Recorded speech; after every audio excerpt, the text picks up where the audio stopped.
Bunu bütün dünyaya ilan ettik. Bizler ne Somaliyiz, ne Afrika'da bir ülkeyiz, ne muz cumhuriyetiyiz, ne de diktatörlükle yönetilen bir ülkeyiz. Bu milletin çocukları sokaklara çıktı ve bu iradeye sahip çıktı. Burada memnuniyetle görüyorum. A partisi, B partisi, C partisi değil, bütün Avanoslu hemşerilerimiz burada. Ve hepinize Allah razı olsun diyorum. Bu iradeye sahip çıktığınız için.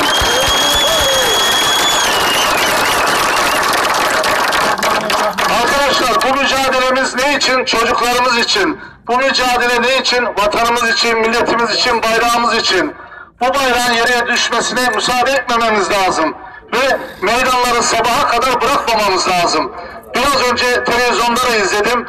Türkiye'nin her yerinde insanlarımız coşkuyla meydanlara akın akın gidiyor. Akın akın dolduruyor. Bu mücadele tekrar diliyorum. Bizim şerefimiz için, namusumuz için, onurumuz için, ezanımız için, bayrağımız için. Tekrar söylüyorum. Burası bir muz cumhuriyeti değil. Burası Türkiye Cumhuriyeti Devleti ve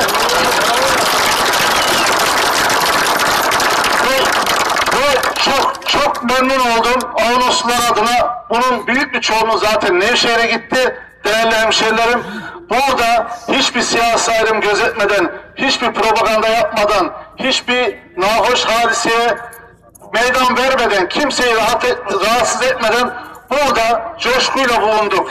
Saatlerdir buradayız. Allah izin verirse bu iş bitene kadar da meydanı terk etmeyeceğiz. Tamam mı? Hepinizden Allah razı olsun.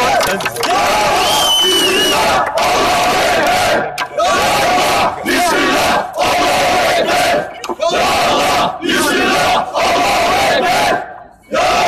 Bismillah, Allahu Ekber. Hepinizden Allah razı olsun. Gecenin bu saatinde burada olduğunuz için. Ama şunu unutmayalım. Bu bir nevcidir, ne bir zorunluluktur. Bu bir görevdir. Bir sorumluluk değildir. Bu boynumuzun borcudur. Onun için bu olaylar bitene kadar, herkes haddini bildirene kadar, son adım içeri atılana kadar bu mücadelemiz devam edecek. Ondan sonra biz bu alanı terk edeceğiz. Hepinize çok teşekkür ediyorum. Allah razı olsun.